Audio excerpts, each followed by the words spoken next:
اگر برای درست کردن کارت ویزیت دارین پول طراحی میدین یا اینکه دونه دونه آیکون هاتون رو وارد تصویر میکنین، این ویدیو واسه شماست.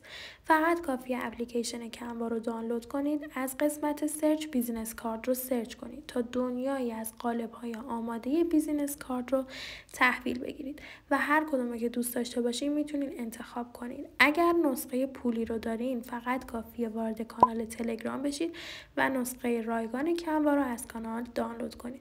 کارت مورد نظرتون رو انتخاب کنید و برای نوشتن متن‌های خودتون و جایگزین کردن اونها کافیه روی متن ضربه بزنید و از قسمت ادیت متن خودتون رو عوض کنید. هر دو طرف کارت برای شما طراحی شده و لوگو و هر چیز دیگه ای بخواید میتونید وارد کنید. روی عکس بزنید، از قسمت ریپلیس وارد گالری بشید و عکس مورد نظرتون انتخاب کنید. حالا روی قسمت کراپ بزنید و تنظیم کنید که چه قسمتی از عکستون درون اون محوطه قرار بگیره.